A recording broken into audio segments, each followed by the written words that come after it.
Good afternoon, everyone. Welcome to the Hong Kong Heritage Museum.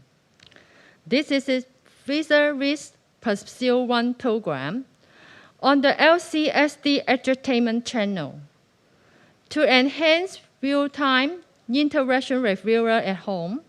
For those of you watching the program on the Heritage Museum's YouTube channel, you can ask questions about today's lecture through live chat.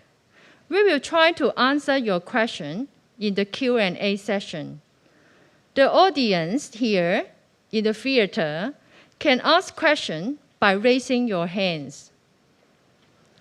Today's lecture, titled The Splendor of the Tsar's Court, Workshops and Treasuries, is a special program in association with the exhibition, the Hong Kong Jockey Club Series, Tsars of All Russia, Holiness and Splendor of Power. It is our honor to have Dr. Sergei Orlenko, head of the Arms and Armor Center and curator of Arms, Armor, and Artillery of Moscow Kremlin's museums, and Dr. Ekaterina Kagut, head of the Middle East Art Center and curator of the Tsar's Stable Treasury of Moscow Kremlin's museums, give today's lecture. Dr. Orlenko and Dr. Kagut will speak in Russian with English interpretation provided. After the lecture, there will be a Q&A session, and you are welcome to ask questions. Now, ladies and gentlemen, please join me in giving a warm welcome to Dr. Orlenko and Dr. Kagut.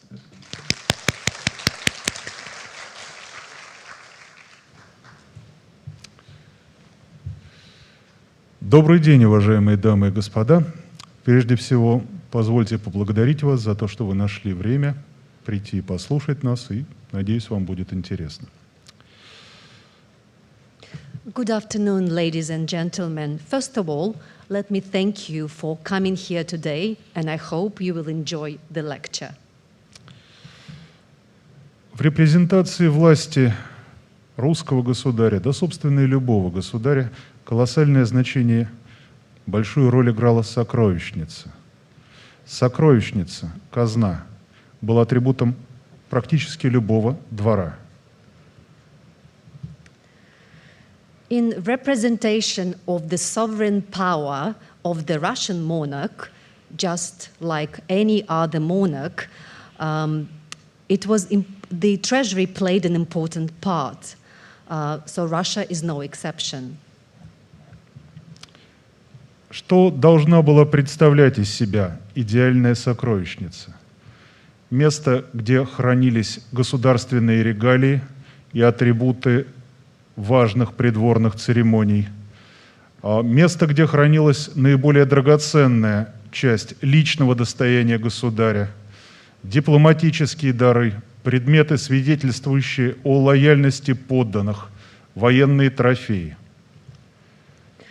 So what is an ideal royal treasury? It is a place where dynastic relics were kept, as well as some items from the personal wealth of the sovereign and his family, objects of daily use, the state regalia, and the symbols of state power. Самый ранний изобразительный источник, на котором показано крайне условно казна русского государя, сокровищница, относится к середине XVI века и связана с трагическим событием, колоссальным пожаром Москвы 1547 года. The earliest image, however very notional, dates back to the 16th century, the image of the Tsar's treasury. And it's related to a tragic event, the fire of Moscow of 1547. К середине XVI века при русском дворе сложилась система различных специализированных казнохранилищ и связанных с ними придворных мастерских. By the middle 16th century, the Russian court had already an established system of the court workshops and the treasuries. На этой миниатюре художник изобразил охваченные огнем здания казнохранилища, царской сокровищницы и оружейной палаты, хранилища казны. Вот в правом нижнем углу вы видите изображение доспехов, охваченных огнем, но тоже, конечно, крайне условные. This miniature depicts the royal court engulfed in flames, and at the bottom right corner you can see the armory chamber burning and the depiction of the armor also engulfed in flames.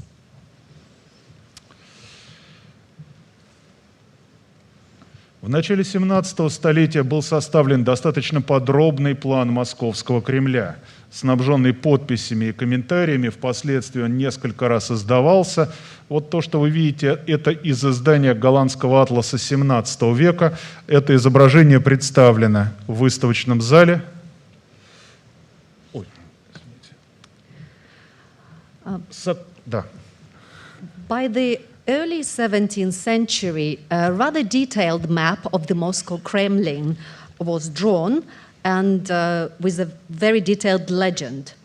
This map was published and republished many times. This particular one was published in Holland, and you can see this item at the exhibition.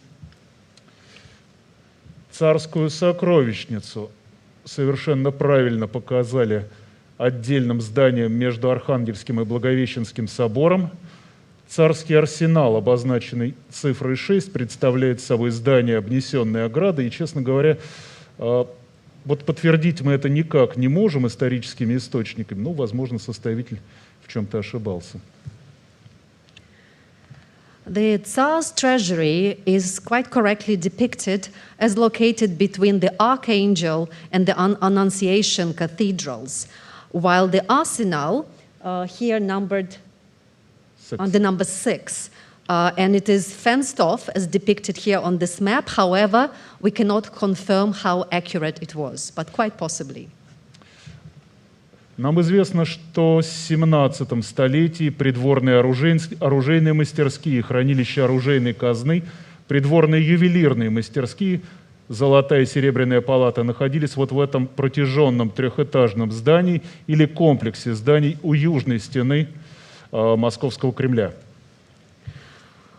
We know that in the 17th century, the armory treasury and the armory workshops, as well as jewelry treasury and the jewelry workshops, were located near the southern wall of the Kremlin, and here as a cluster or a set of buildings.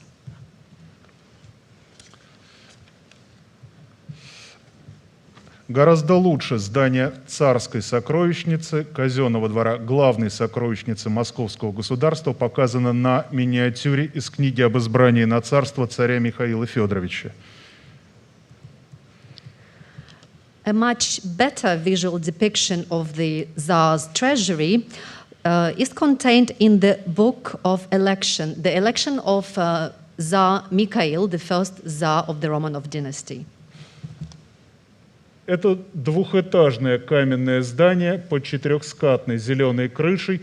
До нашего времени оно не дошло, но зато сохранились глубокие и очень обширные подвалы. Самое безопасное место. It depicts this two-storied building with a green roof, which has not survived until today. However, we still have the cellars, the underground part of that building, which was the safest place to keep the royal treasures. Деревянная Москва часто горела, и хотя Кремль был застроен в основном каменными зданиями и защищен высокими каменными стенами, это, к сожалению, не гарантировало безопасности от пожаров. Back at that time, Moscow's buildings were built using timber, so no wonder Moscow often suffered from fires. Even though Kremlin itself had tall masonry walls and the buildings inside were also built of stone, of masonry. However, it did not protect the Kremlin from fires. О работе придворных мастерских русских царей XVI века не сохранилось практически никакой документальной информации. Казна русских государей практически полностью погибла в смутное время в начале XVII столетия. Но даже тех немногих сохранившихся памятников вполне достаточно, чтобы понять, что уровень работы придворных мастеров был чрезвычайно высок. Little documentary evidence is available on the court workshops dating back to the 16th century. Most of it has perished during the times of troubles, which is the end of the 16th century, early 17th century. However, those few sources that we do have show us the highest level of artistry and craftsmanship of the craftsmen of the royal court.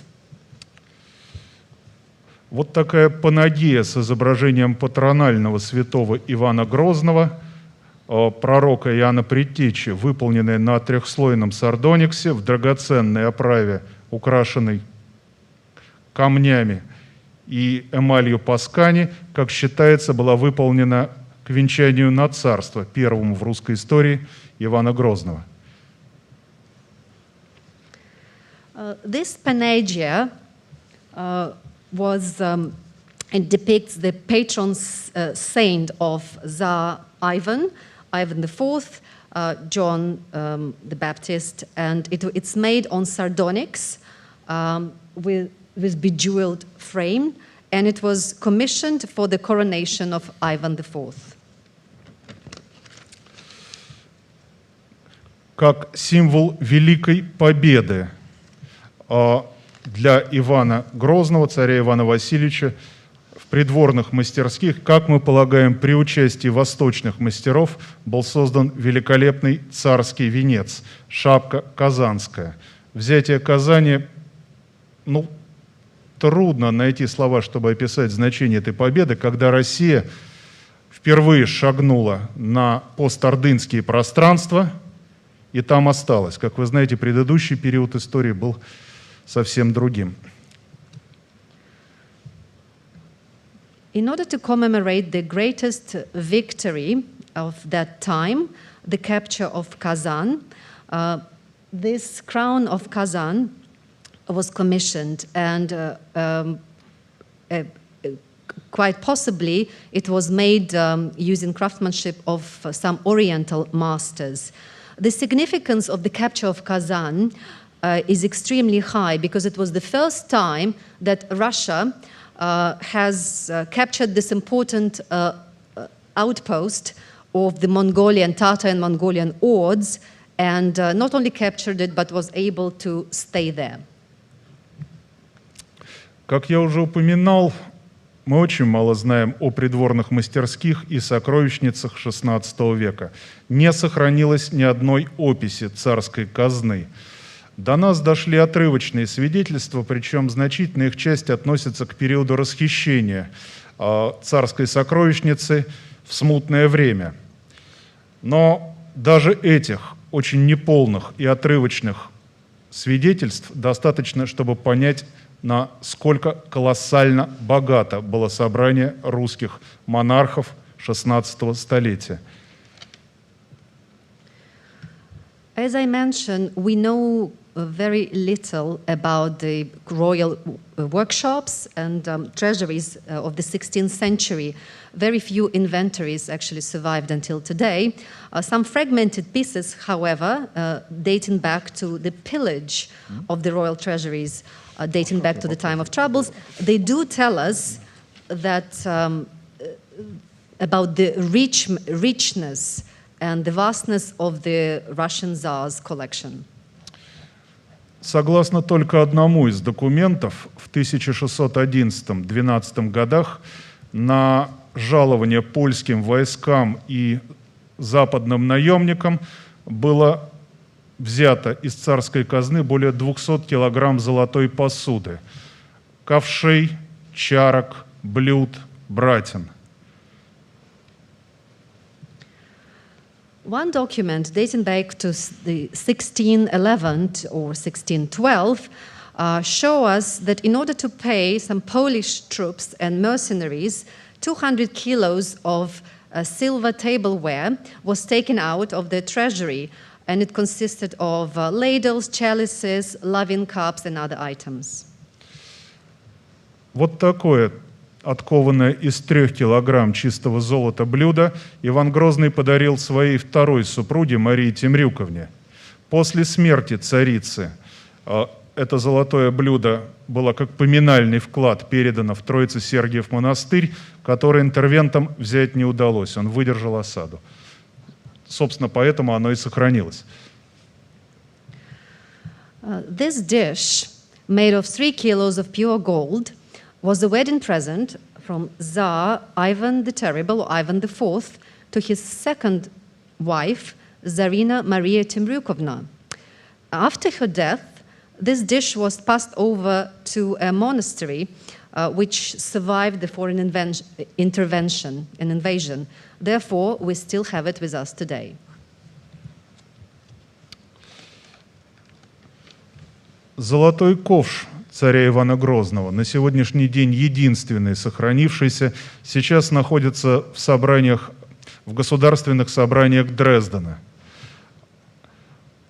This golden ladle belonging to Ivan IV or Ivan the Terrible is the only one that is still existing today, and it's kept at the Dresden Museum.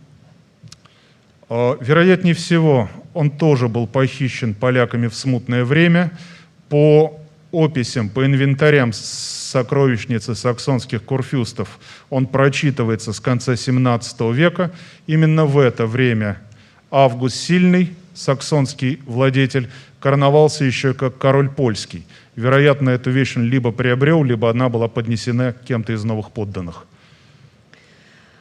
It's quite possible that this golden ladle was pillaged by the Poles during the time of troubles, and later it was presented or ended up in the collection of the Saxon prince-electors, because in their inventories this item features since the end of the 17th century. It was at the time when the Saxon prince-elector August the Strong was crowned as the king of Poland. And so it's quite possible that this ladle was taken out of Moscow during the time of troubles and then later on gifted to August the Strong. Удивительный по изяществу сосуд изготовлен из более чем килограмма золота, украшен чернью и драгоценными камнями. Это примечательная вещь. Когда я говорил о трофеях, то сам ковш изготовлен в придворных мастерских, но на его донце есть надпись, а то, что он создан из золота, взятого при захвате города Полоцка во время Ливонской войны. So this exquisite piece is made of gold and using Damascening technique and jewels, gemstones. It was made at the court workshops, and at the bottom of it we can see there is an inscription saying that it was made of gold captured during the capture of the town of Polotsk. Схожие формы декора имеет великолепный литургический прибор, вложенный царицей Ириной Годуновой. Это поминальный вклад по ее скончавшемуся супругу, сыну Ивана Грозного, царю Федору Ивановичу. Also, exquisite pieces are presented here as the liturgical vessels, which were presented by Tsarina Irina Godunova as in memorial of Tsar Fyodor Ivanovich. Близкий сходный литургический прибор вы можете видеть в экспозиции в выставочном зале. A very similar item can be seen at the exhibition here today. Так же, как царская сокровищница, погибла и оружейная казна русских царей. Вот этот украшенный в восточном стиле шлем, как следует из надписи на нем, был создан повелением великого князя Василия III для его 3-летнего сына, князя Ивана Васильевича, будущего царя Ивана Грозного. Much of the armory treasury also perished during those times. A good example of what it was like is this helmet, which was commissioned by the Grand Duke Vasily III to his 3-year-old son, Ivan Vasilievich, the future Tsar Ivan the Terrible. В настоящее время этот предмет хранится в Королевской оружейной палате Стокгольма. Известна его история. Вещь была взята поляками в Москве, вывезена в Варшаву. В середине XVII века в ходе польско-шведской войны шведы Варшаву взяли. И этот предмет уже как трофей, второй раз, дважды трофей, был привезен в Стокгольм и является одним из самых ранних экспонатов Королевской оружейной палаты. So this particular piece is kept in the Stockholm at the Swedish Royal Armory. Its story is quite interesting. It was a double trophy, a trophy captured twice. Allegedly, the Poles took it from Moscow and brought it to Warsaw. Then, in the middle 17th century, during the Polish-Swedish War, when Swedes beat Poland, this item was taken as a war trophy, taken to Stockholm, where it can still be found today. В собрании музеев Московского Кремля хранится шлем, изготовленный уже повелением Ивана Грозного, самого Ивана Грозного, для своего 3-летнего сына и наследника, царевича Ивана Ивановича. In our collection, we have this helmet that was commissioned by Ivan the Terrible for his 3-year-old son, Tsarevich Ivan Ivanovich. А вот этот великолепный русский шлем также хранится в оружейной палате Стокгольма. Наголовье шлем украшен золотой насечкой, спиральным узором в верхней части и вот таким диагональным полушахматным узором в основной части тули. Этот декоративный прием впоследствии использовался царскими оружейниками в 17 столетии. This excellent example of Russian craftsmanship is also a helmet originating from the Tsar's treasury, which ended up in Stockholm. It's wonderful craftsmanship, and you see the spiral decor. Later on, this pattern was used by Russian craftsmen in the 17th century. Смутное время завершилось. На русский престол взошел первый царь новой династии Михаил Романов. Он стал перед необходимостью наполнять пустую, разграбленную сокровищницу. И несмотря на то, что Россия этого времени испытывала серьезные экономические трудности, средства для этого нашлись, значительные средства. Вот такой венец большого наряда был создан в придворных мастерских царя Михаила группой западноевропейских ювелиров. But the time of troubles was finally over, and the new Tsar, the first Tsar of the Romanov dynasty, Mikhail Romanov, ascended to the throne. He was faced with the task of replenishing the pillaged treasury. And even though the economy of Russia at that time was suffering, still significant funds were found to replenish the royal treasury. At that time, one of the main pieces that was commissioned was this crown of grand attire of Tsar Mikhail Fedorovich. It was made by West European jewelers. Следует отметить, что практически на протяжении всей известной нам истории придворных мастерских, оружейных и ювелирных, коллектив этих ведомств был многонациональный. Его кадровую основу составляли русские мастера, но помимо них работали специалисты и из Западной Европы, и мастера восточные. Historically, the royal armory and jewelry workshops had people from many nations, of many ethnicities working in them. The Russians were at its core. At the same time, some craftsmen came from the Western Europe and from the Orient. Формы эти венца сочетают как традиционно русскую, вот венечную форму, форму венца или шапки, как их называли, с такой деталью не совсем обычной для России. Вот некое подобие западноевропейской короны находится сверху. В принципе, сочетание эклектика форм, новые неожиданные приемы, технические приемы, декоративные приемы. Вот это фирменный стиль и подход работы придворных мастерских XVII века. This Russian crown, also known as a hat, features quite unusual details, unusual for a Russian crown. If you look at the top, you can see some resemblance of a Western European crown. And so these eclectic shapes and various techniques used, various decorations, signify the overall approach, the overall style of the Russian court workshops. Для царя Михаила Федоровича, той же группы ювелиров, был создан саадак большого наряда.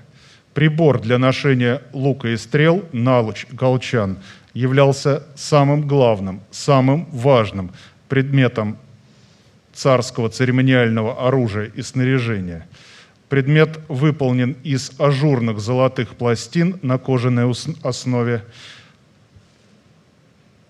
и украшен изображениями государственной символики России. Двуглавый орел и святой Георгий Змееборец.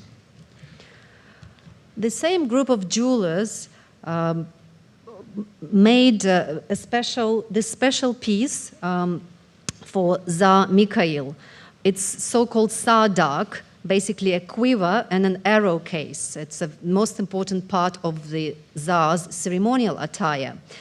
It's intricately made of gold plates put on a leather background, and it features some state, the symbols of the Russian statehood, and such as Saint George, the dragon slayer, and the double-headed eagle. На саадаке большого наряда русская государственная символика сочетается, соседствует с изображениями существ европейского геральдического бестиария, то есть фигур европейской геральдики, хотя особого смысла это в себе не несет. So this saadak of the grand attire, apart from the Russian state symbols, also features some Western European heraldic creatures, even though it does not carry any particular significance. Традиционно в наиболее драгоценную часть личного достояния русских царей всегда входили группы сосудов. Сосудов, прежде всего, ковшей. Для царя Михаила была выполнена группа золотых ковшей, то есть это возрождались формы старой сокровищницы до смутного времени. Сосуд в форме плывущего корабля, украшенный чернью, и крупными драгоценными камнями. Хорошо просматривается вот та преемственность работы придворных златокузнецов.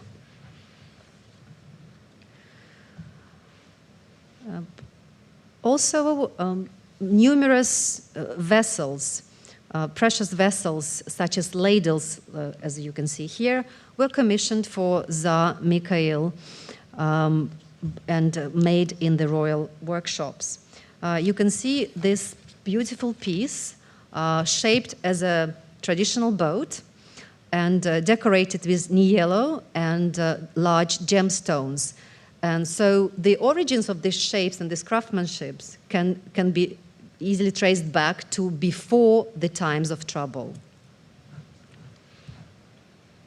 Но для царя Михаила изготавливались и сосуды европейской формы, такие как вот этот золотой кубок, хотя вот в его декоре просматривается и влияние старых традиций, но, как я говорил, сочетание новых элементов с традиционными – это стиль работы придворных мастерских. Also for Tsar Mikhail, numerous vessels of a more European, Western European shape were made, such as this standing cup, which clearly is Western European in shape, but if you look at it closely, it features some old Russian ornamental design. So this mixture of the old and the new is actually a unique feature of the Russian court workshops. Помимо работы собственных придворных ювелирных мастерских, помимо дипломатических даров или даров от подданных, практиковалась еще целенаправленная закупка предметов в государевую казну, разумеется, именно тех предметов, которые вызывали повышенный интерес, которые были этого достойны.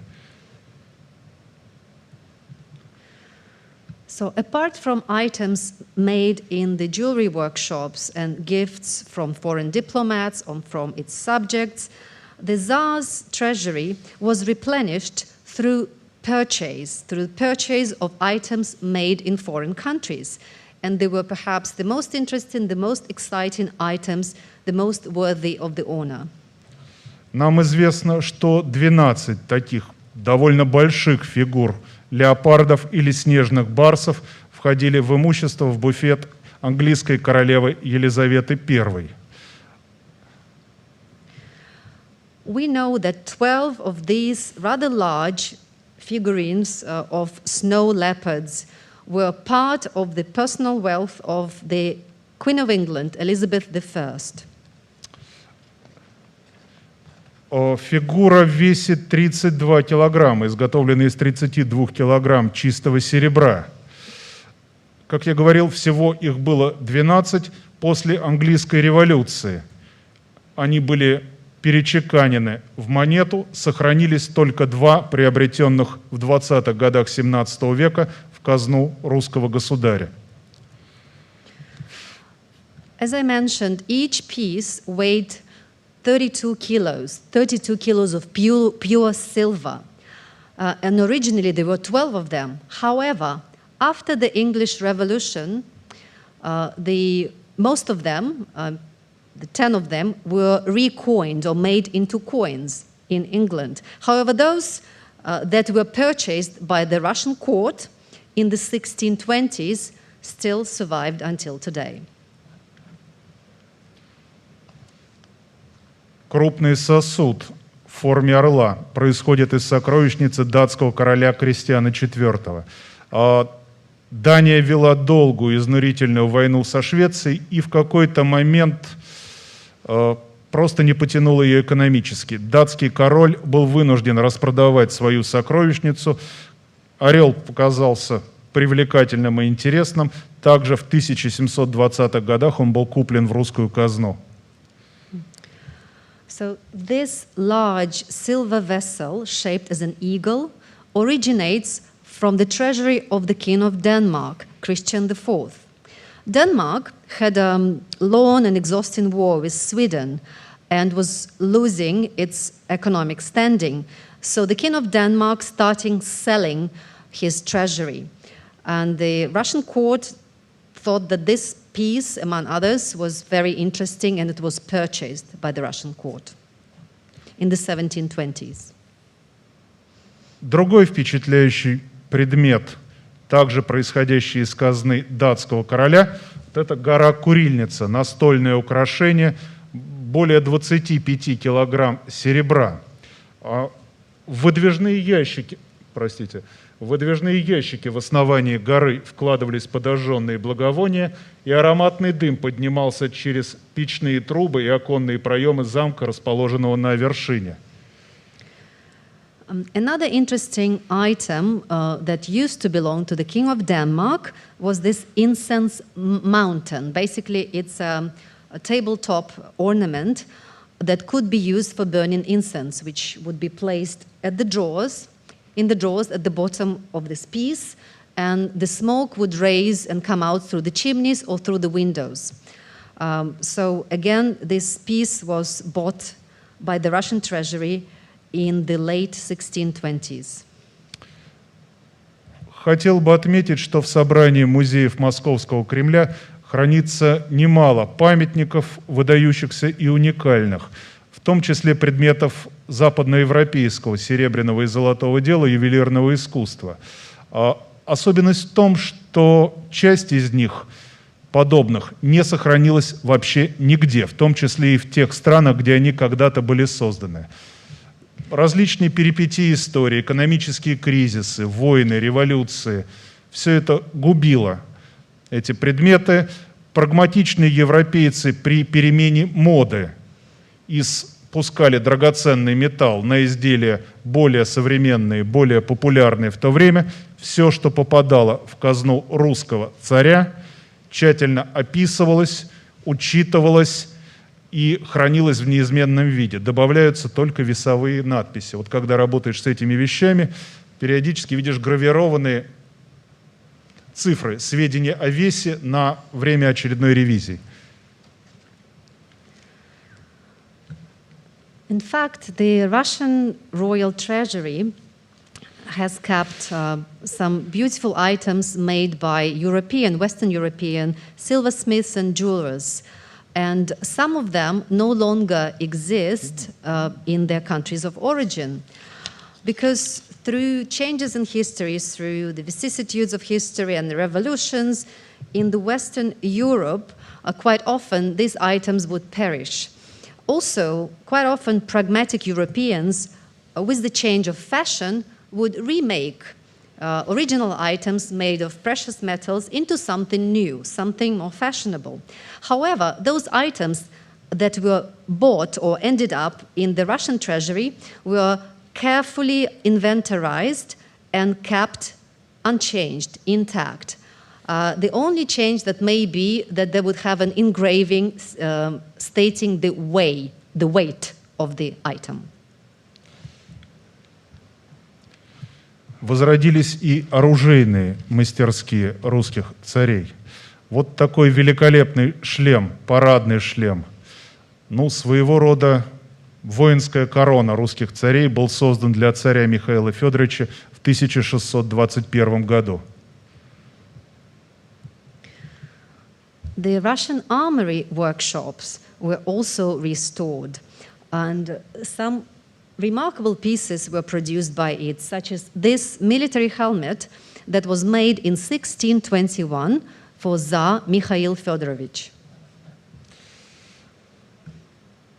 Для многих предметов, созданных в этот период, характерна некая синтетичность, сочетание частей, имеющих разное происхождение. В основе вот этого парадного шлема лежит булатный шлем восточного происхождения, наиболее драгоценная часть его декора, драгоценные камни, изображение корон, увенчанных православными крестами, и изображение патронального святого покровителя Михаила Архангела были созданы в придворных мастерских русского царя. The unique style developed by the Russian court workshop was quite synthetic in a way that it was a mixture of many various elements, such as, for example, this helmet made of wood steel. In its shape was oriental, but the adornments, if you look at it, and the jewels and the Orthodox cross and the patron saint of Tsar Mikhail, Archangel Michael, were all these unique features.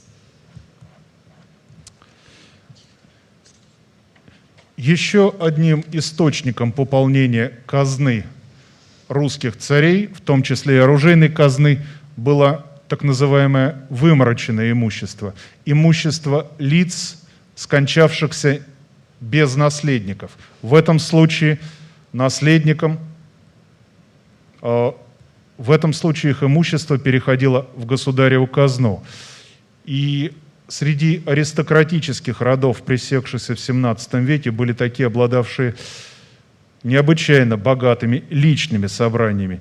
Вот этот шлем и наручи поступили в казну из собрания князя Федора Мстиславского, последнего в своем роду.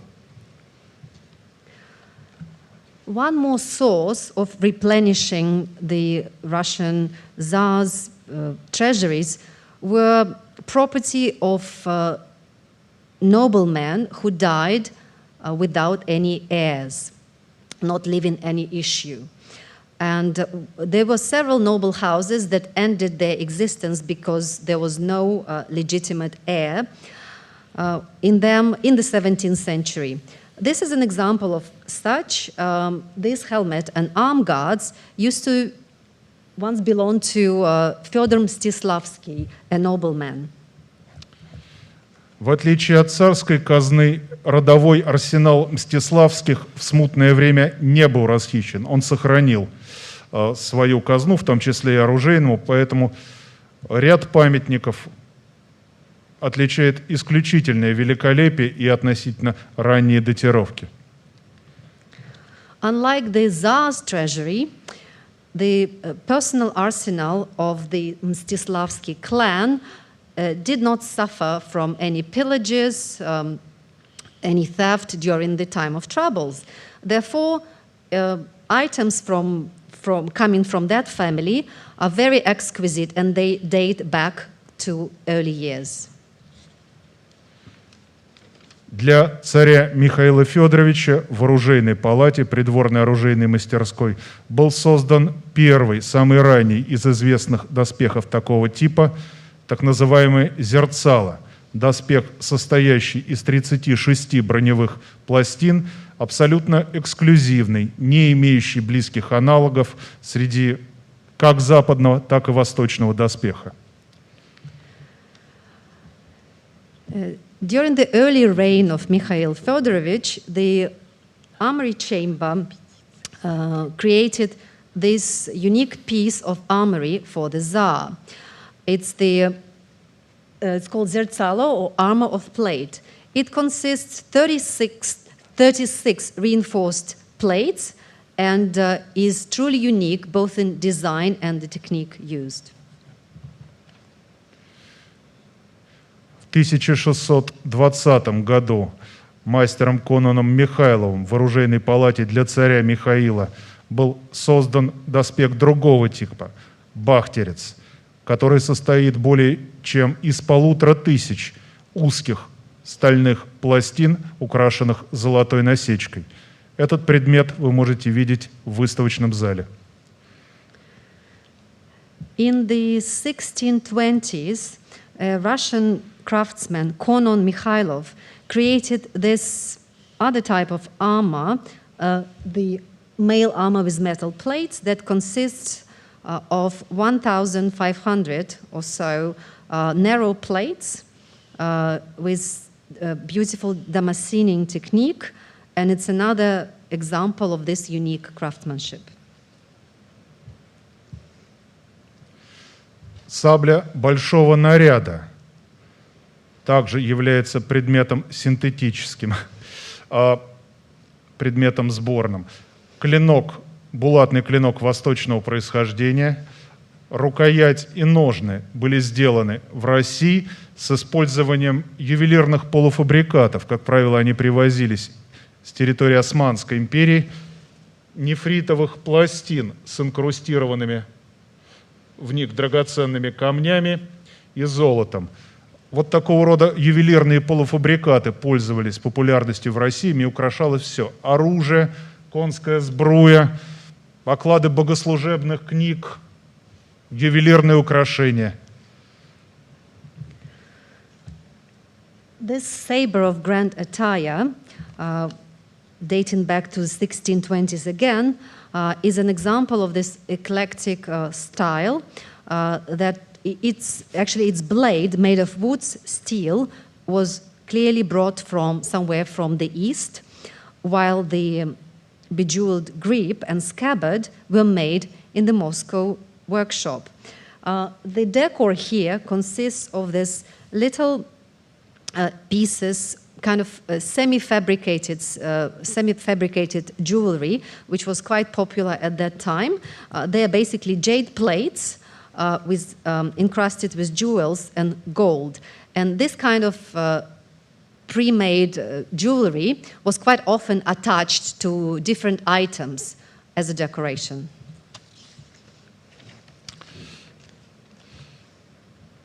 Великолепный карабин, созданный в Голландии, поступил в дар царю Михаилу Федоровичу от голландского предпринимателя, купца. Купцам, которые вели торговлю в России, было чрезвычайно важно сохранять доброе отношение к себе русских государей, и богатство купеческих даров, купцов, торговых агентов подчас превосходило дипломатические дары. This carbine, this firearm, was a gift to a Russian Tsar from a Dutch merchant. Foreign merchants knew the importance of keeping a good relationship with the Russian monarchy. Therefore, gifts that came from merchants, quite often, they were more valuable than those that came from foreign ambassadors. Вещь создавалась специально для русского царя по особому заказу. На верхней части ствола находится изображение двуглавого орла, а приклад украшен изображением Георгия Победоносца, инкрустация перламутром и рельефное золотое изображение, украшенное эмалью в оправе из драгоценных камней. We know that this piece was especially commissioned for the Russian Tsar. It's the top part of its barrel features a double-headed eagle, while the butt features the St. George, and it's richly decorated with inlays, with mother-of-pearl inlays and jewels. Но не только роскошь, великолепная отделка, драгоценное украшение оружия, доспеха в то время ценились. Достоинствами сокровищницы было не только богатство, но и разнообразие. Огромный интерес привлекали конструктивно сложные системы, экзотические, малораспространенные или опережавшие свое время. Вот. But it was not only the arms, the armory, or the jewelry that were accumulated in the Russian Tsar's treasury. Variety was really valued, and some very exquisite, exotic, or state-of-the-art items at that time ended up in the treasury. В придворной оружейной мастерской для царя Михаила Федоровича был создан вот такой шестизарядный пистолет револьверной системы. Оружие было способно выстрелить 6 раз подряд, но понятно, что имело кремниевый ударный замок, не такой, как у современных револьверов. This piece, this firearm, was made in the armory workshop. It's a 6-chamber revolver with flint lock. So this firearm could shoot 6 times in a row. Многие из конструктивно сложных, многозарядных, или, как говорили тогда, скорострельных пищалей и пистолетов имели декор крайне скромный или не имели вообще никакого, как, например, вот эта пищаль. So many cutting-edge or state-of-the-art firearms at that time were only modestly decorated or had no decor at all, like this harquebus or a firearm that dating back the first third of the 17th century. Оружие заряжалось с казенной задней части отдельными патронами, тоже принадлежало к разряду скорострельных. В общем-то, этот принцип заряжания стал общераспространенным в XIX веке. В казне московских государей такое оружие было, но на 250 лет раньше. So it was very unique for that time in that this weapon was charged from the back. The bullets would be put from the back, and it could shoot really fast. Similar technology became quite common in the 19th century, but interestingly, the Russian Tsar's treasury had these items, these firearms, 250 years earlier. В 1645 году царь Михаил Федорович скончался, его трон наследовал сын и законный наследник, царь Алексей Михайлович.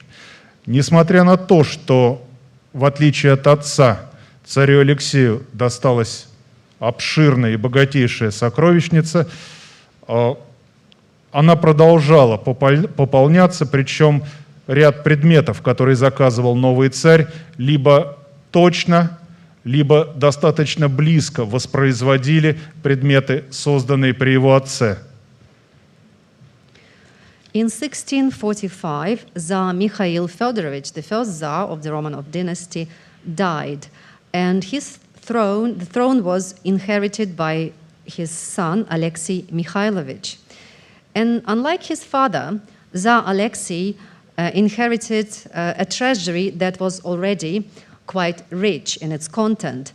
However, the new Tsar, Alexei, continued to replenish it, and quite often he would commission items that were quite similar to those that were brought into the treasury during the reign of his father. Вот такой зерцальный доспех, в общем-то, очень близкий к зерцалам царя Михаила, несколько более сложный. Из 40 пластин был создан в придворных мастерских в 1670 году. One example of such is this armor of plates that consists of 40 plates and is a bit more intricate in design and technique. It was made in the court workshops in 1670s. Невероятно великолепный, богато украшенный саадак был выполнен по русскому заказу греческими ювелирами в городе Константинополе и затем привезен в Россию. Собственно, он тоже напоминал саадак большого наряда времени царя Михаила. Such as this richly decorated sarduk that was made by Greek jewelers in the city of Constantinople. And it resembles the sarduk of the grand attire by Tsar Mikhail Fedorovich. Сабля, ставшая потом первой саблей большого наряда, была преподнесена русскому царю греческим купцом. Булатный клинок, нефритовая оправа с крупными драгоценными камнями и такие же золотые, сплошь закрытые инкрустированными драгоценными камнями и золотом нефритовыми пластинами ножны.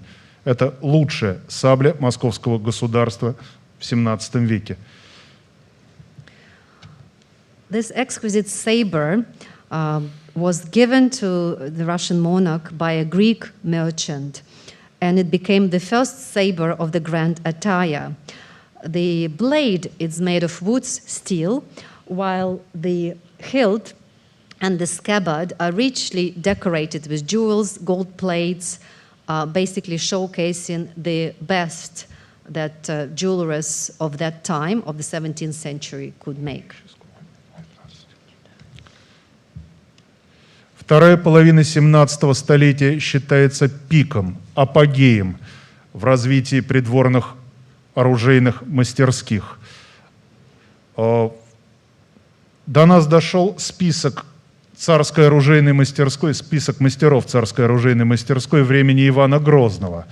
В нем числилось около 100 оружейников 20 различных специальностей. Причем элиту составляли мастера, которые делали шлемы, доспех и сабли.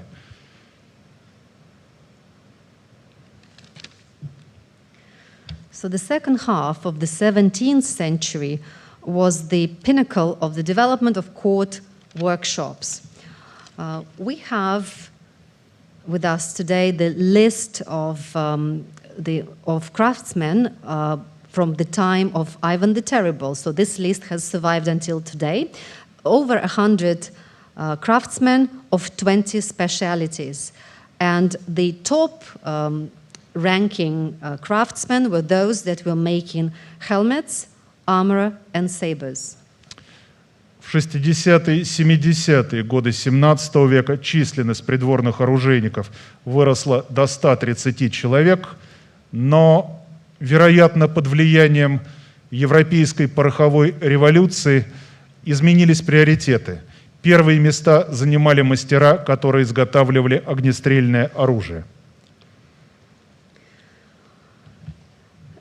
The list of craftsmen dating the 60s or the 70s of the 17th century already features 130 armory makers. However, the ranking of the craftsmen has changed, perhaps reflecting the firearm revolution that happened at around that time. So craftsmen that were making firearms, they raised in significance and ranking. Вы видите пару седельных пистолетов работы главного оружейника царских мастерских Григория Вяткина. Это первые, самые главные, самые лучшие пистолеты московского государства второй половины 17 века. Here you can see a pair of flintstock pistols that were made by a Russian master called Gregory Vatkin. And they're an example of the best, the first, the most important pistols manufactured by the court workshops in the second half of the 17th century.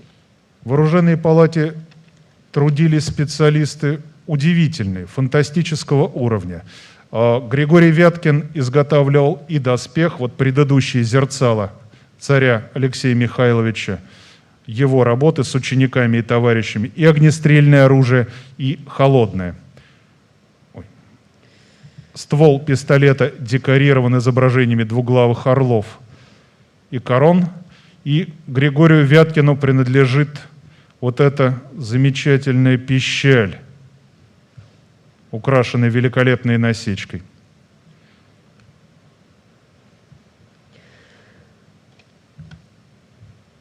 As it has been said before, the Russian armory chamber had some fantastic craftsmen of the highest level. The already mentioned Grigory Vatkin, he was the maker of some exquisite pieces of armory and also firearms and cold steel.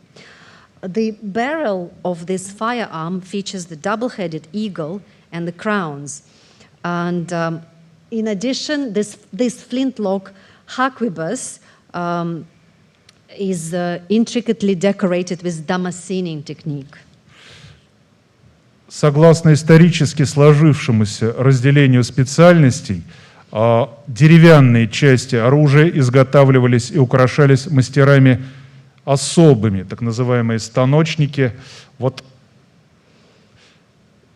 приклад этой пищали украшен рогом, перламутром, слоновой костью.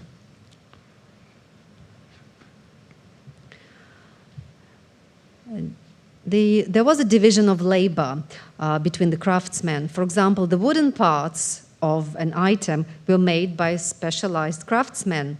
The butt of this firearm features some mother of pearl and other intricate decoration.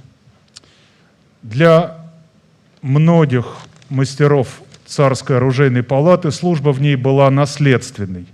Григорий Вяткин был представителем семьи оружейников, и сейчас в выставочном зале вы можете увидеть не уступающие работе отца по искусству и великолепию пищаль, выполненную сыном Григория Вяткина, впоследствии занявшим отцовское место первого мастера оружейной палаты.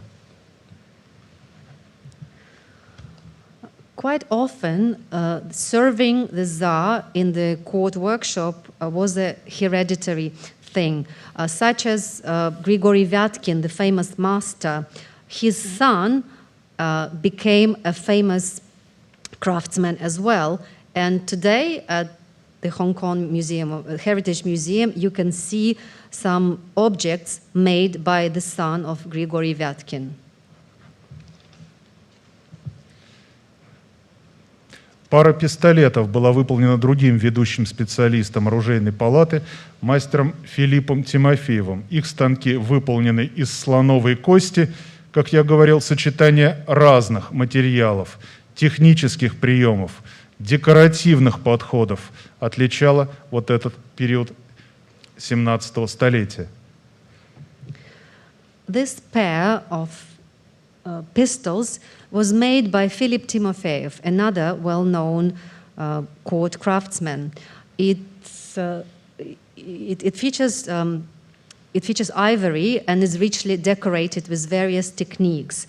Again, this eclectic and very intricate techniques was a characteristic feature of this part of the 17th century. Этому же мастеру принадлежала и конструктивно сложная пищаль. Если у револьвера проворачивался барабан, обеспечивая скорострельность, то у этой пищали поворачивался блок из двух стволов. Допустим, один из них мог быть гладким, другой нарезным. Another firearm made by the same craftsman, Philip Timofeyev, is this harquebus. And its unique feature, unlike a revolver where there is a drum that revolves, this harquebus had rotating barrels. Работа другого мастера оружейной палаты тоже неординарна по своей конструкции. Это пищаль с складным стволом. Оружие большого калибра для охоты на крупного зверя быстро трансформировалось в малокалиберное, удобное, например, при охоте на птицу. Another great example was created by another master and is truly unique. So this flintlock harquebus had a unique barrel that could transform into a weapon of different caliber. So it could be used both for hunting big animals and small prey, like birds. Из впечатляющих предметов, поступивших в сокровищницу времени царя Алексея Михайловича, нужно упомянуть, пожалуй, вот этот настольный фонтан. Это самый большой из сохранившихся сейчас в мире настольных фонтанов 17 столетия. Жидкость помещалась в резервуар в основании предмета, особый механизм вытеснял, поднимал ее наверх, и струйки вина из пучка молний в руке Юпитера и из пасти ренессансных дельфинов стекали, падали вниз. Another impressive piece that was acquired during the reign of Alexei Mikhailovich is this tabletop fountain, which is the largest extant tabletop fountain that can be found today. It's dating back to the 17th century. A liquid, usually wine, would be put at the basement of this piece, and a special mechanism will push the fluid up to the top, and it would come out through the mouths of dolphins or through the lightning that are coming out from the hands of the Jupiter. В 60-е годы 17-го столетия окончательно оформилась традиция пасхальных, так называемых пасхальных подносов, ежегодных презентаций, происходивших после Пасхи, когда мастера оружейных и ювелирных мастерских презентовали свои лучшие изделия государю, допускались к его руке. Лучшие оружейники и ювелиры были лично известны самому царю. И вот один из предметов весьма ярких – золотая тарелка, выполненная для царя Алексея, украшенная многоцветными эмалями, ну и традиционным изображением двуглавого орла. In the 1660s, a tradition of Easter presentations came about. During the Easter time, the best jewelry makers and armory craftsmen would present their best pieces to the Tsar, Alexei. And one example of such presentations, such items, was this plate, golden plate, richly adorned by enamel and jewels.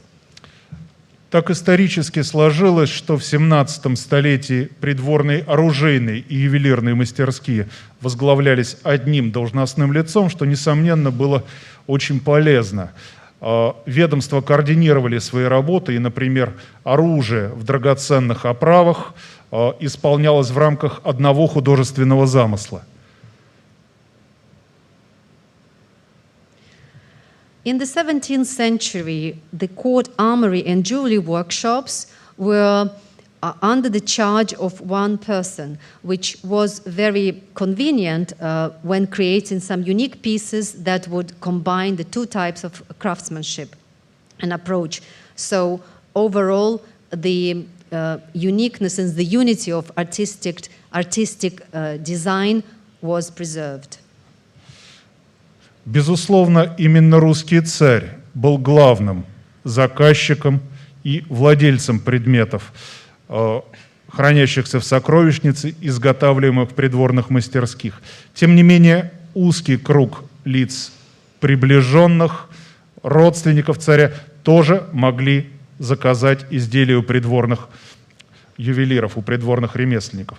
Вот такую золотую чашу подарил царю Алексею Михайловичу, заказал и подарил в придворных ювелирных, заказал в придворных ювелирных мастерских патриарх Никон на первый год своего патриаршества.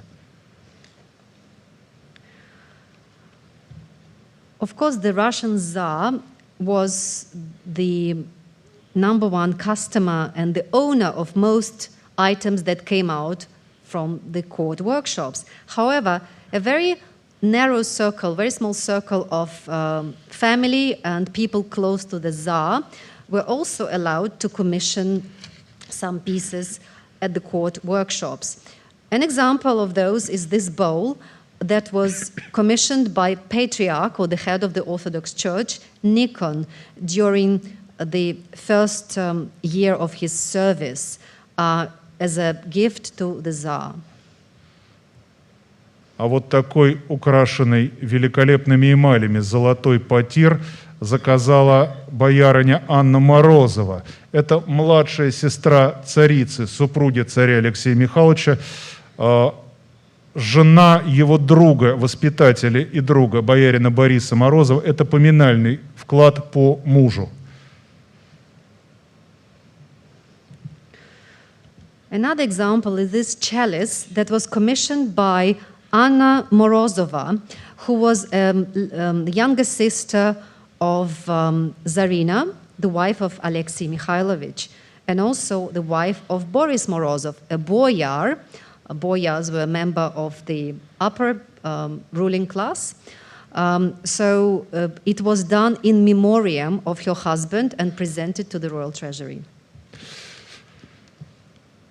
Усилиями придворных московских мастерских, богатейшим содержанием казнохранилищ русского двора вот создавался облик государя, великолепный облик русского двора, блистательный и эклектичный, в основе своей связанный с древними национальными традициями и в то же время без колебаний заимствовавший самое яркое, драгоценное, самое лучшее и привлекательное, что могли предложить Запад и Восток. The court workshops and the treasury helped in creating this splendid image of the Russian sovereign, of the Russian court. And the items that were commissioned would, on the one hand, would look back into the traditions, but at the same time, it would borrow the best, the most striking, the most state-of-the-art features that were available at that time. В сознании человека Средневековья образ человека знатного, а уж тем более государя, это всегда образ всадника. Великолепная одежда, украшения, дорогое оружие и доспех были только половиной образа. Вторую половину составляли качество и достоинство его коня, богатство и великолепие сбруи. Разумеется, при русском дворе именно этому вопросу уделялось очень много внимания. Но об этом подробнее расскажет моя коллега доктор Когут. In the mind of a medieval person, a nobleman, especially a sovereign, they had this splendid image of a rider, of a person riding a horse. And so the grand attire, the magnificent armory and arms were just half of the image.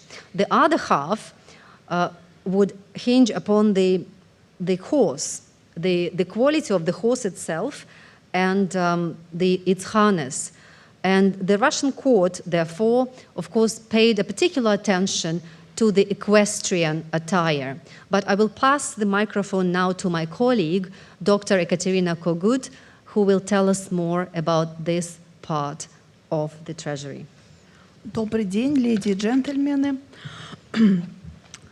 Куда бы ни отправился русский царь, за пределы Московского Кремля, на охоту, войну, в паломническую поездку в монастырь или в свою загородную резиденцию, его появление перед народом пышно оформлялось. И главное значение в этом играли лошади в парадном убранстве. Так что же из себя представлял царский выезд? Good afternoon, ladies and gentlemen. No matter where a Russian Tsar would go when he would venture outside the Moscow Kremlin, whether it for hunting, to war, for pilgrimage, or just to his country house, every appearance before its people had to be very ceremonious. And a very important part was played by an equestrian procession. So let's look at the royal procession, what it looked like back then. Известно, что в апреле 1651 года, когда царь Алексей Михайлович отправился в подмосковное село Покровское, церемониальный поезд открывали войска во всей ратной сбруе, то есть в полном боевом облачении, общим числом более 1000 человек. За ними на поводу вели 40 оседланных лошадей в большом наряде и 2 шестерки лошадей под попонами. Сам царь ехал в запряженной шестериком английской карете, а вслед за ним чинно двигались выстроенные по трое всадники, бояре и дворяне. We know that in April 1651, when Tsar Alexei Mikhailovich went to a village of Pokrovskoye near Moscow, the ceremonial procession was headed by the troops dressed in the battle attire, and there were about 1,000 of them. After them, 40 saddled horses were led, also all in ceremonial attire, then 2 sixes of horses covered in horse cloths. The Tsar himself would be inside an English horse carriage with a team of 6 horses. And after the royal carriage, there were several rows of riders all the upper noble class, boyars, or common gentry. С необычайной торжественностью было обставлено и отправление его сына, царя Федора Алексеевича, на богомолье в Троице-Сергиев монастырь. Перед царем вели 77 выводных лошадей. В их число входили 20 иноходцев, 30 немецких лошадей и 27 аргамаков, арабских жеребцов. Сам государь ехал верхом на турецком аргамаке. Это великолепное зрелище могли наблюдать не только тысячи москвичей, но и иностранные послы. Для них специально были устроены зрительные места через ров близ Никольских ворот. Это там, где сейчас находится Красная площадь. Another solemn and ceremonious procession that accounts of which survived until today is the trip of Tsar Fyodor Alexeyevich to a pilgrimage into a monastery in 1680. Before the Tsar, there were 77 escorted horses led, including 20 pacing horses, 30 German horses, 27 argamaks or Arabian stallions. The sovereign, or the Tsar himself, was astride a Turkish argamak horse. And this splendid procession was witnessed by thousands of Muscovites as well as foreign ambassadors. Some special seats for the VIPs, for the audience, were arranged at the place near the modern St. Nicholas Gate of the Kremlin, where the Red Square is now located. Организацией и оформлением этих пышных церемоний занималось отдельное ведомство – конюшенный приказ. Он располагался во второй половине XVII века около Боровицкой башни, на том месте, где сейчас расположен музей «Оружейная палата». Его возглавлял конюший боярин. So these processions were organized by a special unit, the Stables Chancellery. It was located in the second half of the 17th century near the Borovitskaya Tower, where now the Armory Chamber Museum is situated. This unit was headed by a special person. His title was Equerry Boya, and it was a very high position at the Russian royal court. Борис Годунов, будучи тестем последнего царя из династии Рюриковичей, Федора Ивановича, занимал именно эту должность. И после смерти Федора он стал новым царем всея России. Новая династия Романовых никого не назначала на эту должность, так как боялась влияния человека, находящегося на этой должности. So Boris Godunov, who was the brother-in-law of the last Tsar from the preceding Rurik dynasty, Fyodor Ivanovich, he held this position at a certain period of time. And after the death of Fyodor, Boris Godunov became the Tsar of Russia. Therefore, the new dynasty, the Romanov dynasty, did not appoint anyone for this position, because obviously this position was very influential and they did not want to create any competition. От конюшенной казны русских правителей XVI столетия сохранилось крайне мало предметов. Одним из уникальных ее памятников является седло царя Ивана Грозного характерной русской формы. Интересно, что бархат украшен вышивкой с изображением двуглавого орла и единорога, имитирующим дорогую ткань, петельчатый аксамит. Very few objects survived until today from the 16th century Stables Treasury. One of the items that is still with us today is this saddle of Ivan the Terrible. It's made in a traditional Russian shape, made of velvet with embroidery featuring a double-headed eagle and a unicorn, and also an imitation of an expensive brocade. Во второй трети 17 столетия в России седла претерпевают небольшие изменения. В первую очередь это касается передней луки, она становится более узкой.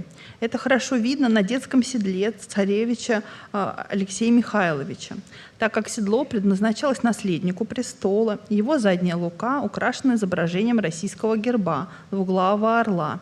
Детально этот экспонат вы можете рассмотреть здесь, в Гонконге, в выставочном зале.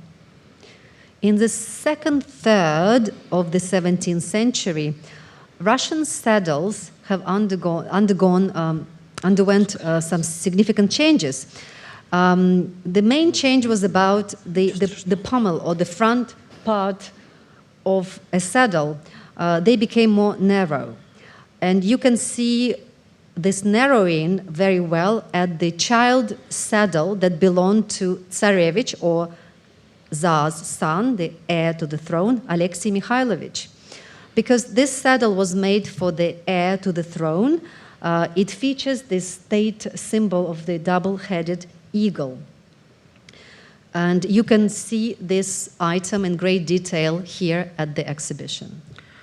Значительная часть конюшенной казны русского государя изготавливалась в мастерских конюшенного приказа. Однако достаточно часто при создании седел участвовали мастера из других ведомств. Для декорирования седел, как правило, использовались зарубежные ткани, турецкие, иранские, или, как для обивки данного седла, итальянские. So the major part of the stables treasury of the Russian Tsar was made in the court workshops. But quite often, different craftsmen from different units were involved in making one piece. When making saddles, usually foreign-made fabrics were used, such as those from Turkey, Iran. Here, this particular saddle is upholstered with Italian fabric. Во второй половине XVII века в России получает распространение новая форма седла, так называемый арчак. Его отличительной особенностью является подушка, расположенная на верхней части седла и прикрепленная к нему 4 пуговицами. Для царских седел такие подушки набивались лебяжьим пухом. In the second half of the 17th century, a new shape of saddles became very popular in Russia. It was called archak. What makes it special is that it had a cushion at the top part of the saddle, and it would be fastened to the saddle with 4 buttons. For the saddles that would belong to a Tsar, these cushions were stuffed with swan down. Одним из самых богато украшенных арчаков является арчак царя Федора Алексеевича, золотая оправа которого выполнена мастерами во главе с Афанасием Ларионовым, а его передние и задние луки украшены эмалевыми пластинами с изображением двуглавого орла, единорога, льва и грифонов. One of the most richly decorated archak saddles is the one that was made for Tsar Fyodor Alexeyevich. Its golden frame was made by a group of jewelers headed by Afanasy Larionov, and the front and back pommels were decorated with enameled images of the double-headed eagle, the unicorn, a lion, and griffins. Однако в это время продолжают изготавливаться и седла традиционной формы, как, например, то, которое вы видите на слайде. Оно было поднесено царю Федору Алексеевичу на Пасху в 1677 году и обито итальянским желтым бархатом. However, at that time, traditional Russian saddles were still made, like this one that you can see here. It was a gift to Fyodor Alexeyevich. It was presented, rather, to Tsar Fyodor Alexeyevich during the Easter celebrations in 1677. It is upholstered with yellow velvet. Его тебеньки расшиты золотными нитями, а серебряная оправа украшена черневым узором. So it's these rectangle leather details are embroidered with golden threads and decorated with floral ornaments and niello. Не менее декорированными частями конского убранства была сбруя. Золотые и серебряные узды с алмазами, рубинами, изумрудами и жемчугом, чьи накладки были украшены эмалью и чернью, были настоящими произведениями ювелирного искусства. Harnesses were also richly decorated. Usually they would feature gold and silver bridles with diamonds, rubies, emeralds, and pearls. And also it would have these decorative clasps, which were enameled and featuring niello, and they were truly state of the jewelry art of that time. Стремена, как часть конского убранства, также особым образом украшались. Перед вами стремена слева типичной русской формы и справа заимствованы на Ближнем Востоке. Stirrups, as part of the horse harness, were also richly decorated. Here you can see a typical Russian shape of stirrups, basically where you put your feet when you ride a horse. And they are of a typical Russian shape. The ones, and the other one is the shape is borrowed from the Middle East.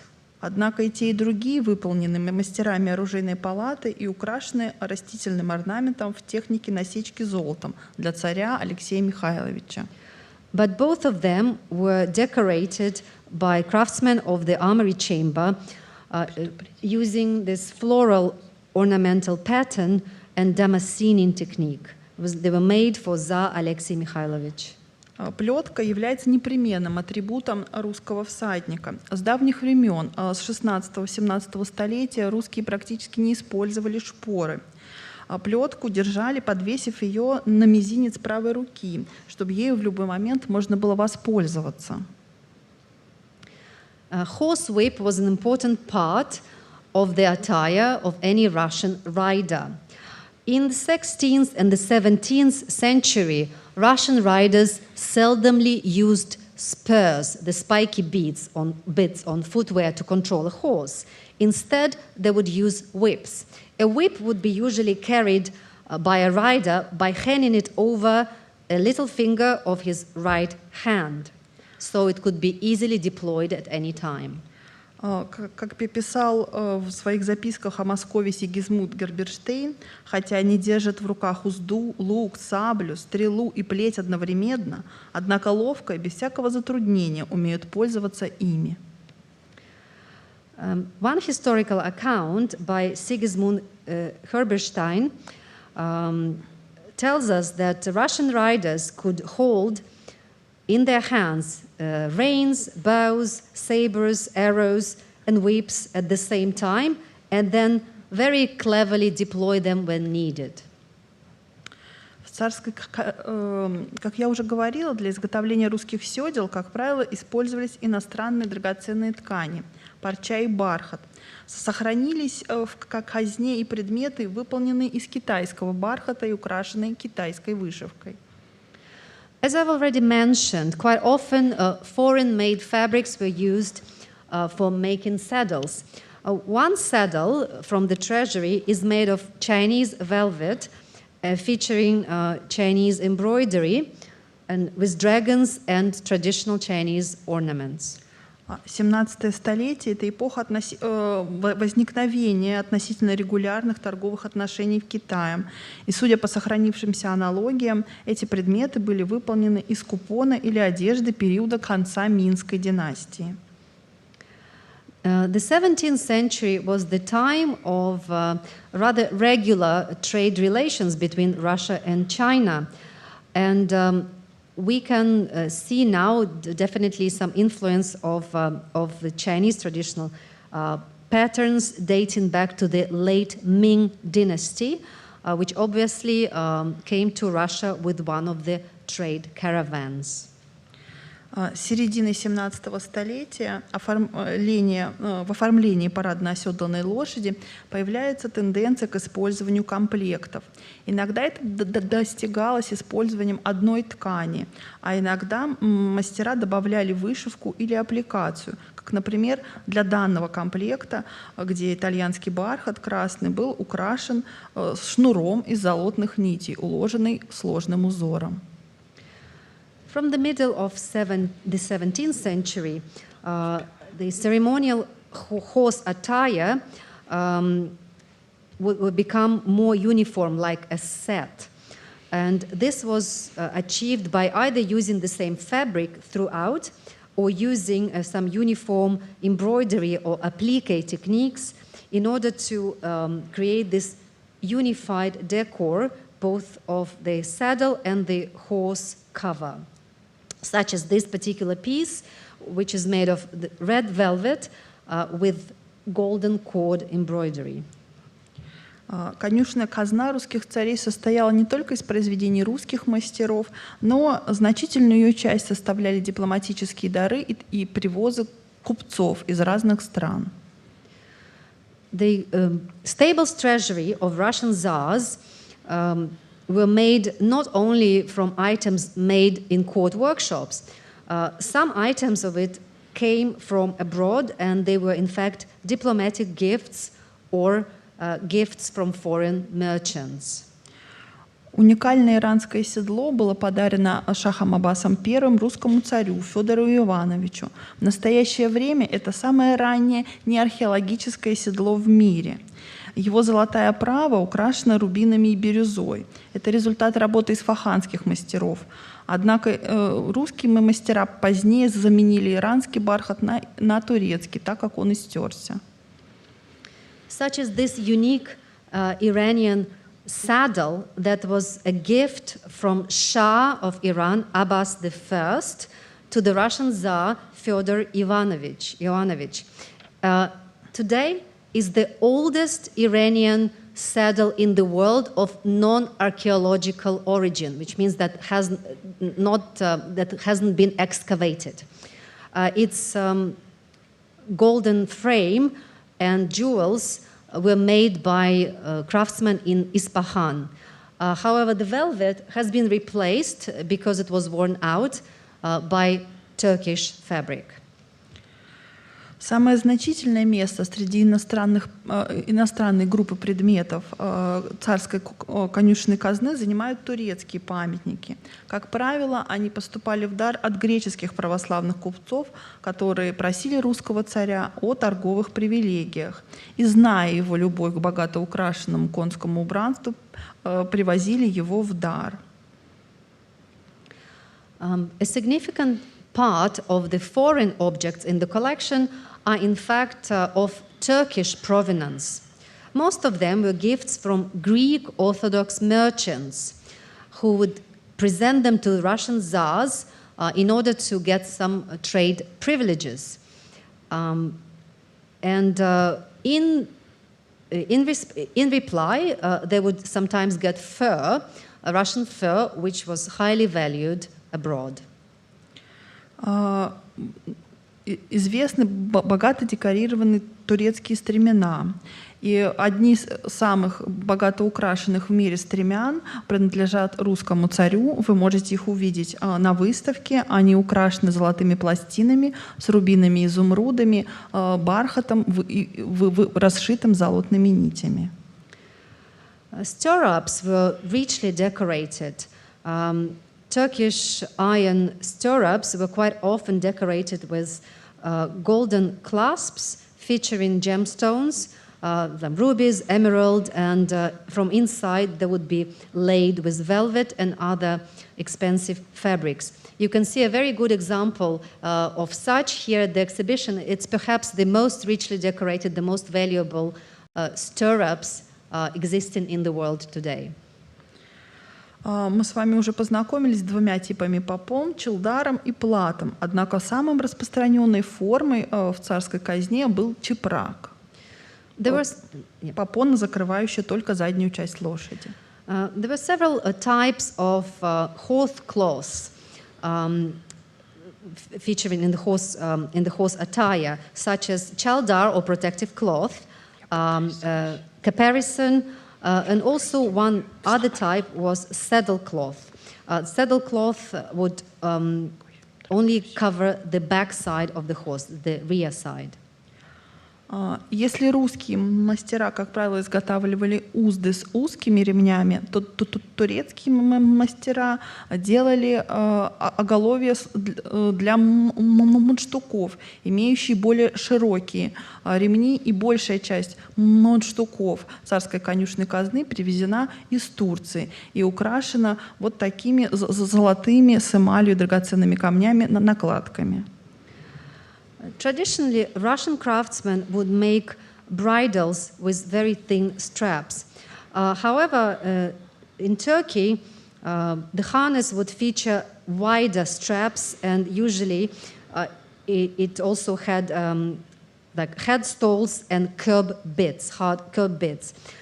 Also very intricately made, using some gold clasps with enamel and jewels. Важность и древность того или иного предмета царской казны, как уже упоминал доктор Орленко, отражалась в описи, и предметы, указанными первыми, были самыми важными, самыми ценными.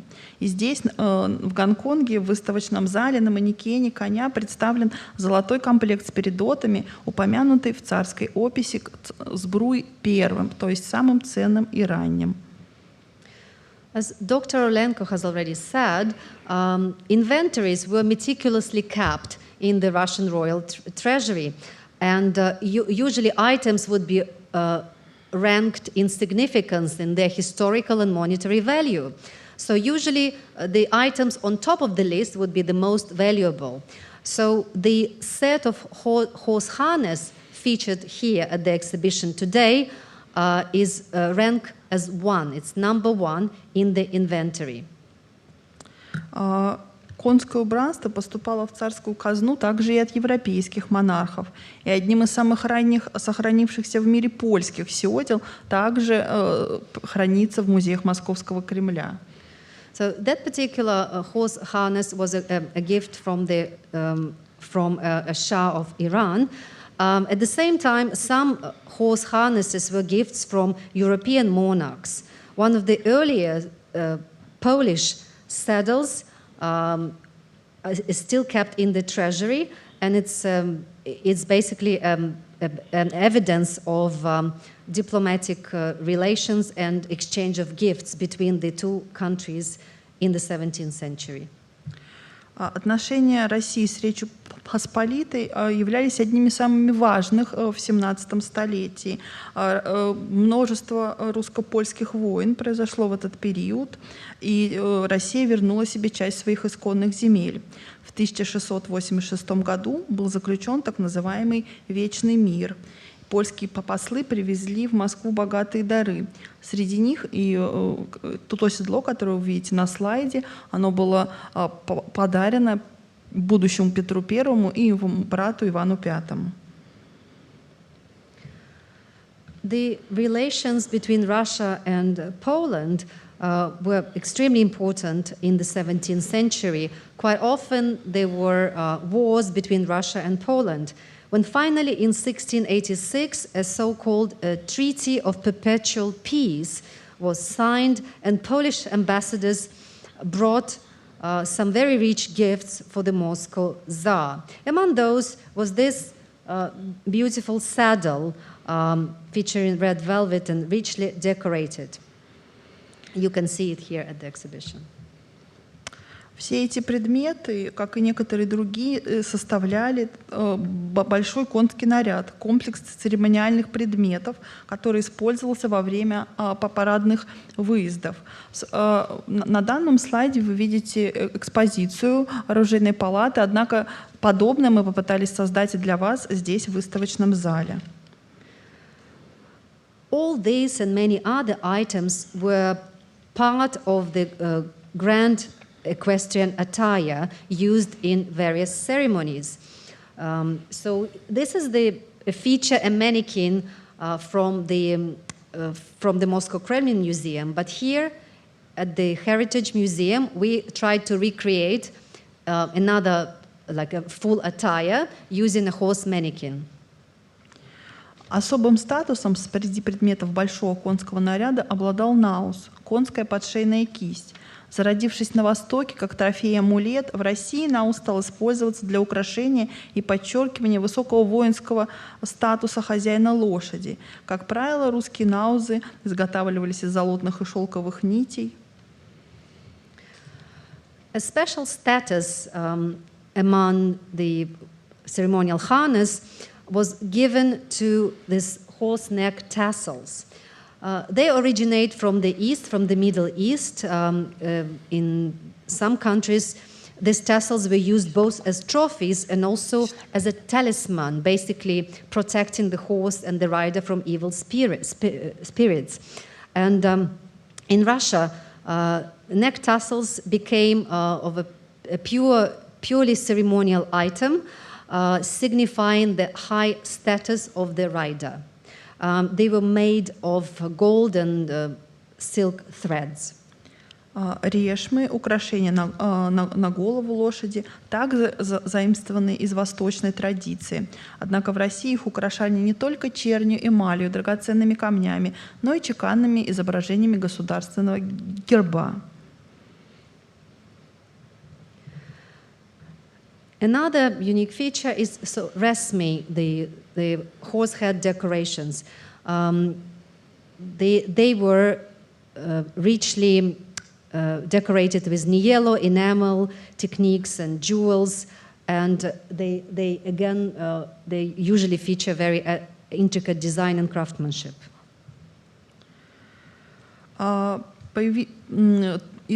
Только в России использовался такой предмет парадного конского убранства, как гремячие цепи. Они крепились к передней луке седла и при движении лошади издавали мелодичный звук, из-за которого они и получили свое название. Как правило, вес таких цепей достигал 7 килограммов. Одну из них вы можете увидеть в выставочном зале. A unique feature of a horse attire that could only be found in Russia was rattle chains, such metal chains that would be put on a horse. So when a horse moved, the chains would create a unique rattling sound. And one of these chains you can find here at the exhibition hall. They were quite heavy, sometimes weighing up to 7 kilos. Использовались в большом конском наряде и поводные цепи, которые располагались вдоль поводьев и дополняли роскошный убор царских лошадей. Also, a grand equestrian attire would feature escort chains that would be run along the reins and basically supplement an already very decorous, very rich attire of royal horses. Мы с вами поговорили о таких попонах, как челдар, плат и чепрак. Однако в России при русском дворе использовался еще один тип попоны – наметка, которым оседланная лошадь покрывалась сверху. И это делалось как в практических, так и в церемониальных целях. Перед вами намет из восточной ткани. We already mentioned several types of horse covers or horse cloths, such as saddle cloths, protective cloths, and caparison. Another type of cloth that was used in equestrian attires was this cover cloth or coating for a saddle that featured 2 cushions. Безусловно, во время парадных церемоний и во время военных действий очень важное значение имела возможность строго управлять лошадью. Для этого в России в 17 столетии использовались удила и мундштуки. Для царя они золотились и покрывались серебряными пластинами. And of course, during the ceremonial processions and during military campaigns, it was very important to control horses. And in the 17th century, in Russia, they used both bits and curb bits. And for royal horses, such bits and curb bits were gilded and covered with thin plates of silver. Царская казна в 17 столетии постоянно пополнялась новыми предметами и активно использовалась в различных церемониях. Однако в начале XVIII века, когда столица России была перенесена в Санкт-Петербург, и туда переехал как государь, так и придворный, производственная деятельность кремлевских мастерских почти прекращается. The Tsar's treasury in the 17th century was replenished a lot, and it was constantly replenished by new items. However, in the early 18th century, when the capital of Russia was moved from Moscow to St. Petersburg, and both the Tsar, the monarch, and his courtiers all moved to St. Petersburg, the court workshops of the Moscow Kremlin almost ceased operation. However, the items kept in the treasury were still kept with great care. Однако в Кремле продолжают бережно сохранять царскую сокровищницу, на базе которой в 1806 году Александр I создает первый в России публичный музей. И до настоящего времени в залах и фондохранилищах музеев Московского Кремля со всей тщательностью хранятся золотая и серебряная посуда, ювелирные украшения, дипломатические дары, конюшенная и оружейная казна русских царей. And in 1806, Tsar Alexander I has created the first public museum in Russia using the collection of the Tsar's treasury in the Kremlin. And until today, the Moscow Kremlin museums have been carefully preserving all the items that ended up there through the times, such as golden and silver tableware, jewelry, diplomatic gifts, then equestrian items, and arms and armor of the Russian Tsars. Большое спасибо за внимание. Thank you.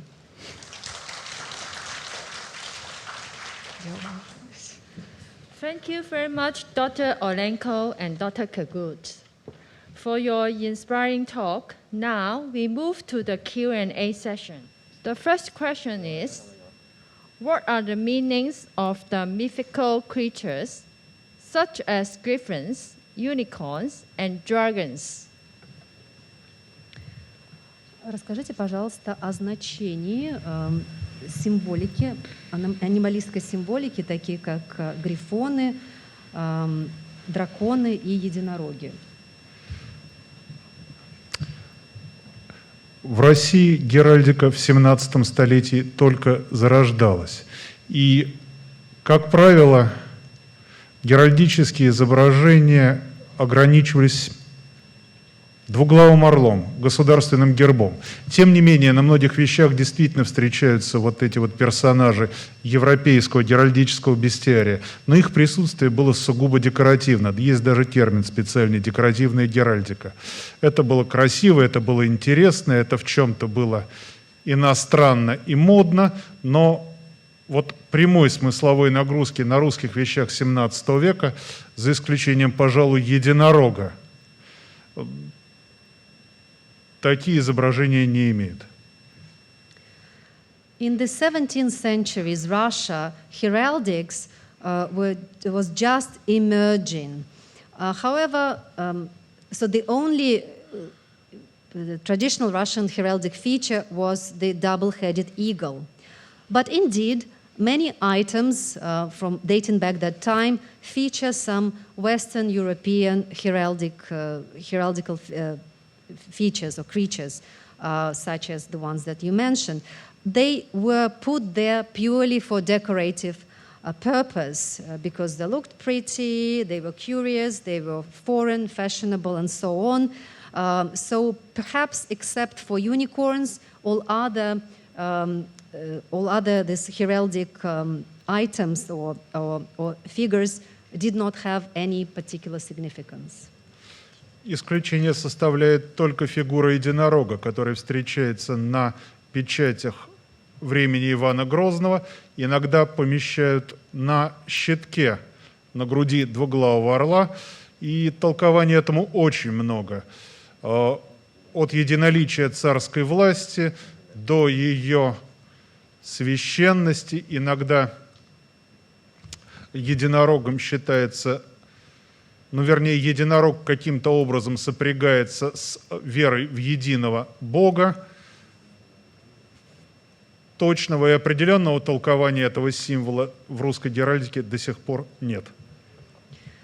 The unicorn, as I mentioned, did carry a certain meaning, and it sometimes is featured on stamps of Ivan the Terrible or on breastplates. As to its meaning, there is no one opinion, and perhaps it did not have a very specific meaning, but it may mean that Tsar's power belonged to one person, and so it would signify the sacred nature of Tsar's power. And perhaps it could also point at a unity of God, that there is only one God. Thank you. The second question is, if the drinking ladles of the Tsars, Ivans the Terribles, for rouse or just water, has it been used by Tsar or just for display? I'm sorry, the interpreter could not really hear the question. Perhaps you could pass me the note or repeat the question. Okay. If the drinking ladles of Tsar, Ivans the Terribles, for rouse or just water, has it been used by Tsar or just for display? Ковши, принадлежавшие царю Ивану Грозному, они были декоративного свойства или все-таки использовались по назначению для питья? При всем своем богатстве декора эти сосуды были вполне функциональны. Во время царских пиров они использовались по прямому назначению. Более того, как знак особого внимания от царя по отношению к тому или иному вельможе, ему отсылался ковш с напитком. Иногда царь сам отрезал кусок хлеба от каравая и тоже отсылал кому-то из знати, но это был вот знак персонального внимания и расположения. These ladles, despite their rich decor, they were actually used, they had a very practical use. They were used as drinking vessels. And quite often during royal banquets, during the Tsar would send a ladle full of an alcoholic drink to one of its courtiers to show its special favor. Likewise, the Tsar would cut a piece of bread and pass it over to one of his courtiers, again as a sign of special favor. Thank you. And because of time's limitation, we can take only one more question from audience, from the theater. Okay, I have a question about when was the heyday of the court craftsmanship, and at the prime time, how many craftsmen were there? Когда был период самого расцвета придворных мастерских и сколько тогда было там мастеров? К сожалению, мы не обладаем сведениями о численности придворной ювелирной мастерской XVI века. Пик, расцвет работы придворных ювелирных мастерских, в частности и по численности мастеров, был в 60-80-е годы 17 столетия. Общая численность оружейной палаты составляла 170 человек, из них 130 это были ремесленники. В придворных ювелирных мастерских работало около 50 ювелиров разных специальностей. Unfortunately, we do not have details of the jewelry workshops dating back 16th century for reasons mentioned earlier. However, the heyday of the Russian court workshops was definitely during the 60s to 70s of the 17th century, so 1660s to the 1680s. And we know that the Armory chamber had 170 people working in it, 130 of those were craftsmen, while the jewelry workshops had about 50 craftsmen, jewelers of different specialities. То, что касается мастерских конюшенного приказа, в это время из 630 человек 74 были мастерами. As far as the stable treasury is concerned, at that period, it had 630 people working in it, 74 of which were craftsmen.